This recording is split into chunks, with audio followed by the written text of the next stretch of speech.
What's up, guys? Devin Henderson here with Waterfront Realty. In today's quick video, I want to discuss pre-occupancy closing agreements. In the last video, I talked about a post-occupancy closing agreement. That was where the seller would remain in the home after closing. And this was an agreement that obviously buyer and seller agree upon. Today we're talking about the pre-occupancy closing agreement. Why would you do it? When would you do it?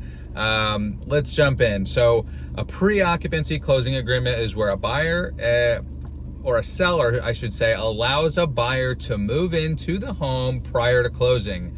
There's many reasons why this could be done, or might even be considered. Maybe the buyer's moving from out of state and they're having a hard time finding a place to stay for a few weeks prior to closing. Maybe their furniture's in storage and they don't have a place to keep it or something like that. They need a place to move into right away.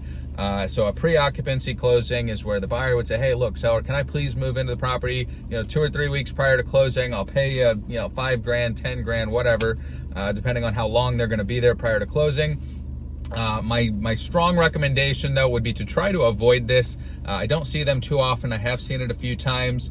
The seller is more at risk in this situation than anyone. You're really doing the buyer a favor than anything, and putting yourself as a seller at risk, because what if this buyer's using financing? What if they don't get the loan? What if the appraisal comes back bad? What if they lose their job? There's a number of things that could happen that could hinder the closing from happening. And now the buyer's moved into the property, and you as a seller have the duty to get this person out of your home. In most cases, you'd probably have to evict them, or especially if this person loses their job or something like that, and they have kids. Now they're in this home, and you've just got a mess of problems on your hands that you have to deal with to try to get your home back on the market by getting this person out.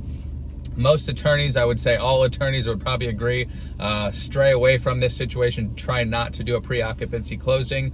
They would advise against it.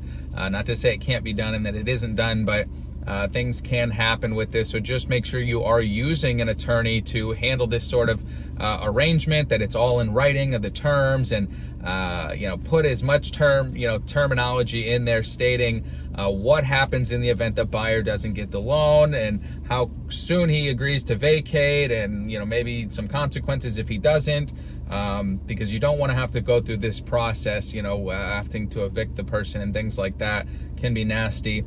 If you have any questions about pre-occupancy closings, post-occupancy closings, you can always contact me. I'd love to discuss these type of arrangements and how they're coordinated, and just some advice as to how I've structured them in the past. If you find yourself in a situation where you need to do this for one reason or another, it can be done. I can definitely guide you through it.